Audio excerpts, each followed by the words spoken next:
Connecting systems. That's also this thing, everybody wants to connect all the systems. You see the craziest ideas.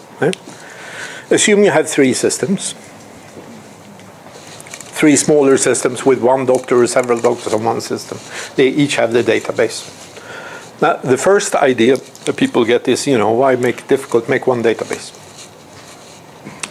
This has also been done in Stockholm. It's the GVD project, if anybody has heard of it. 300 million crowns, if that tells you anything. I was also laterally involved in that. When I came to Sweden, when I came back to Sweden in 2001, the first job offer I got was a small consultancy in Stockholm. So they said, well, if you come to Stockholm, we want to interview you. So I went to this interview in 2001. And this guy started describing this GVD project to me. So he said, because they were one of the main consultancies for designing this kind of system. And for those that don't know, the idea was that Stockholm would build a relational database of all medical information, and that all vendors of electronic healthcare systems would use their database for their own programs.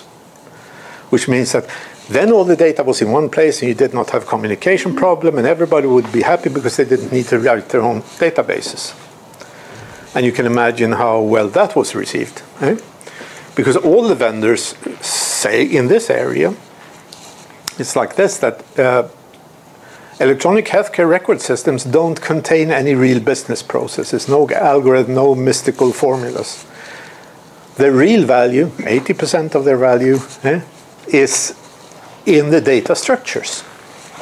How inventive they are when they find good representation of the data. And our Stockholm tells them, forget about that, we know better, you do the rest. But there is no rest. That is what the medical system is the structure of the database. The better systems have better structures. This is only, eye candy. How nice does the interface look? But nobody wanted to cooperate. This whole thing failed miserably. But when I was talking to him, he described the system, and I said, I didn't know they were actually, he just described it. He didn't tell, this is the thing. He only told me afterwards that the idea was that I would work with it.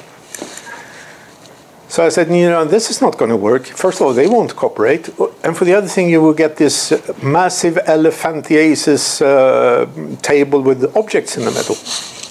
Because now you have it split out in all these different types. But as soon as somebody comes with a new data type or with a new document type, you're not going to change this database, because then everyone has to change at the same time. You're going to just heap them into, and they already had a table they called miscellaneous data, which is a very, very bad sign.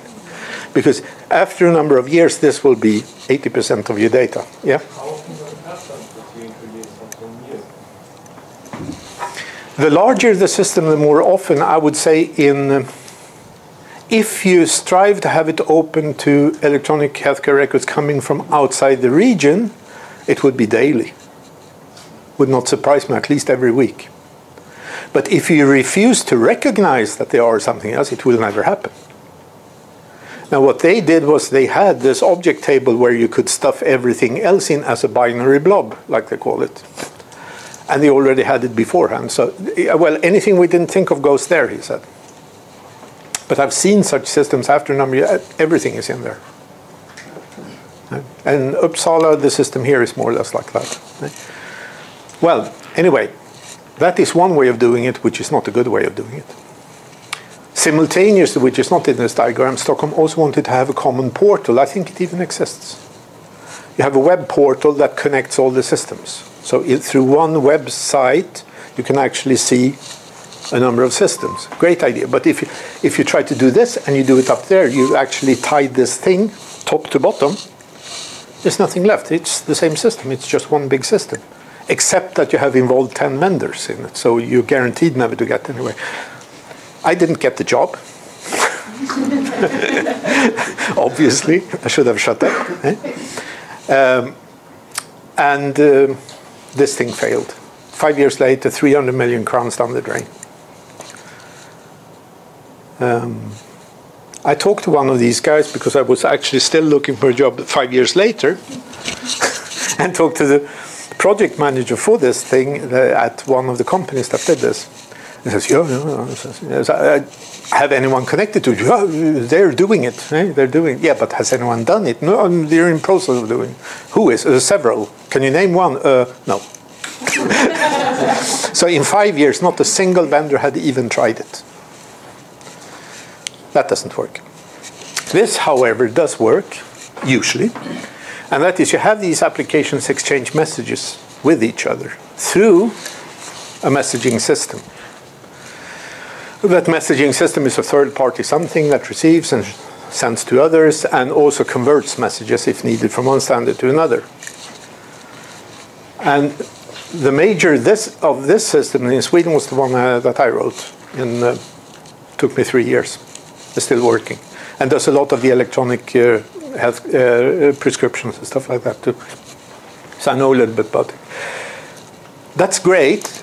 But it doesn't cover everything, because if you're inside an organization and you use this, you have too much overhead. Right? But it's very useful to have the rare communications outwards, because if you have another system somewhere and you get the conversion and the contact to this system done, then someone else on the same system can also talk to them automatically. So it's a central mail office thing that's very good. But interesting thing is here, if you're in this business, is that from country to country, there's a huge difference in what you can do here. Because, for instance, in Sweden, this could be a hospital or a region doing this for this region and allowing others to talk to it. In Belgium, where I did the first one of these, you can't, because the law says, or actually the regulations of the medical order, right, says that no doctor is allowed to connect to such a system if that system is owned by a lab or a hospital or another doctor. It has to be a commercial third-party system. Why? Because they say if a lab has a system like that, you will get a tie-in with the doctor. Once he has the terminal and connection, he will only send patients to that lab because it's connected to his system. So they say it's prohibited. It has to be an independent party that connects to all the labs and delivers the results to the doctor independent of which lab he went to. And in some countries, it's exactly the opposite. You cannot have a non-medical person running such a system because it's against they handle medical data. So if you ever want to go into this business, you have to check out the countries first because you have totally opposite regulations going on. And then you have the mentality of the people to say, I don't want to work with that. Eh? So it's interesting. But it's one way of exchanging data that we will not get rid of, that we should not get rid of, because it's disconnected. It's loosely connected. If you have a new type of application, you just have one connection to do. Then you have another way of doing it, and loose connection between databases. And hardly anyone does that. That's the one I love. Right? And that is if you have simple processes going on in the database, they call them active databases too. And that is stored procedures, for instance. These can actually exchange data with each other automatically. Remember, the data is write-only. It's not changeable, which means I enter a piece of data here, and it slowly diffuses over to the other database. It's completely okay, because you will have no conflicts. There is no change in data. It's only addition. This works best, of course, if the databases are very similar. So this doesn't solve every problem either. But in Stockholm here, 6, they're actually building a database called DITE. It's an open source thing. And it's intended for India. Because all the interesting stuff is now happening in India and Africa, not here. Right? Here everything is run by the government and administrators and people like that. In India, they actually have, first of all, a lot of people. Sweden is only 8 million. I mean, who cares? They're also healthy here. In India, they're a lot less healthy. There are 1 billion people. They don't have any technology, or not much, even though they have the best call centers and programmers in the world. And they are out to buy electronic healthcare record systems. First, they don't want to pay for big systems. They do want to pay for consultants and things like that. They're very much into open source software. They have network connections, but very unreliable and of different kinds. They want to have small systems out in the field. They want to have large systems in the hospitals. They want all of them to work standalone as well, because you never know when the network is going down.